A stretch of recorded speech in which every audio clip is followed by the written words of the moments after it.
ನೋಡಿ ಈ ಗಿಡದಲ್ಲಿ ಕಾಯಲ್ಲೇ ಇದೆ ಶಿವಲಿಂಗ. ಆರಾಣಿಕಾಯಿ, ಲಿಂಗ ತೊಂಡೆ ಬೀಜ, ಶಿವಲಿಂಗ ಬೀಜ, ಪುತ್ರ ಸಂಜೀವಿನಿ ಅಂತಾನೆ ಕರೀತಾರೆ ಇದನ್ನ.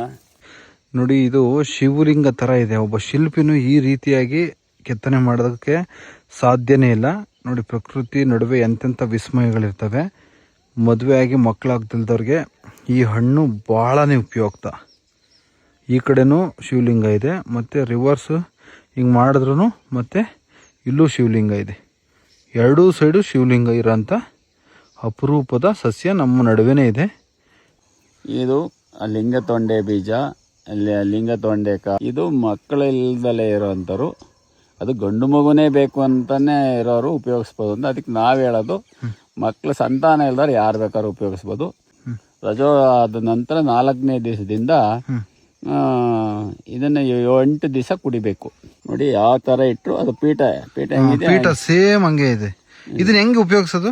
ಇದು ಕರೂರು ಹಸುವಿನ ಹಾಲಿನ ಜೊತೆ ಬೆಳಿಗ್ಗೆ ಎದ್ದ ತಕ್ಷಣ 150 ಗ್ರಾಮ್ ಪೌಡಿ ಮಾಡ್ಕೊಂಡ್ರೆ, ಈ ಬೀಜನ ಒಣಗಿಸಿ ಪುಡಿ ಮಾಡ್ಕೊಂಡ್ರೆ ಕರೂರು ಹಸುವಿನ ಹಾಲಿನ ಜೊತೆಲಿ ಈ ಬೀಜ ಪುಡಿ, ಒಂದು ಬೆಲ್ಲದ ಹಣ್ಣು ಪುಡಿ,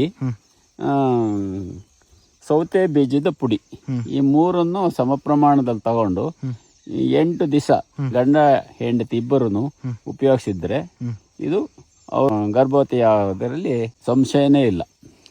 ಇದು ಹಿಂದೆ ಸುಮಾರು ವರ್ಷದಿಂದಲೂ ಎಲ್ಲರೂ ಹೇಳ್ತಿದ್ದಾರೆ. ಇದು ನಮ್ಗೆ ಹಂಗೆ ನಮ್ಮ ಹಿರಿಯರು ನಮಗೆ ಹಂಗೆ ಹೇಳ್ತಿದ್ದಾರೆ. ಇದರಲ್ಲಿ ಗ್ರಂಥಗಳಲ್ಲೂ ಸಹ ಇದೆ.